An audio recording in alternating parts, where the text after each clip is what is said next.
మనసు పెట్టి ఆలోచించాలే కానీ కొన్ని సమస్యలకు మన కంటి ముందే పరిష్కారం కనిపిస్తుంది అనే దానికి బెస్ట్ ఎగ్జాంపుల్ వర్కా వాటర్ టవర్.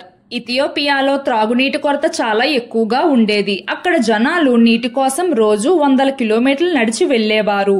అదే సమయంలో ఇటలీకి చెందిన ఆర్కిటెక్ట్ ఆండ్రా విట్టోరి ఆ ప్రజలు పడే బాధలను చూశాడు.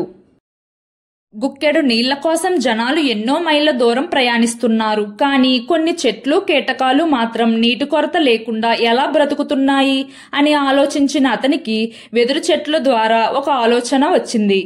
వెదురు చెట్లు గాల్లోని తేమను గ్రహించి నీళ్లను నిల్వ చేస్తాయి. ఆ చెట్లను స్ఫూర్తిగా తీసుకుని వెదురుతో పొడవాటి టవర్లని కట్టడం మొదలుపెట్టాడు. ఈ టవర్ను వెదురు, ఫైబర్ తాళ్లు, మెష్లు వంటి స్థానికంగా లభించే సహజ పదార్థాలతో నిర్మించారు. ఆ టవర్లలోని సన్నని మెష్లు గాలిలోని తేమని గ్రహించి దాన్ని మంచినీటిగా మారుస్తున్నాయి.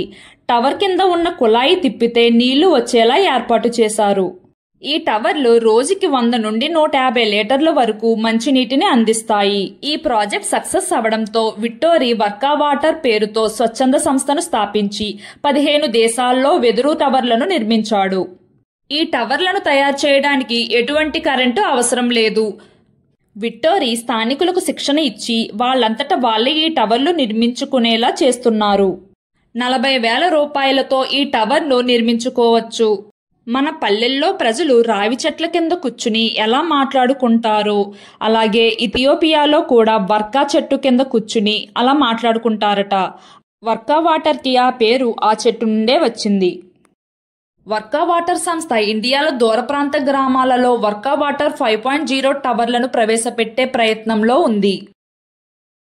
ఇండియాలో ఈ టవర్స్ అమలు చేయటానికి అనువైన ప్రాంతాలను గుర్తించడానికి వాతావరణ పరిస్థితులు, తేమ స్థాయిలు పరిశీలించాల్సి ఉంటుంది. ఈ టవర్లు ఇండియాలో ప్రయోగాత్మక దశలో ఉన్నాయి. ఈ వీడియో మీకు నచ్చినట్లయితే లైక్ చేయండి.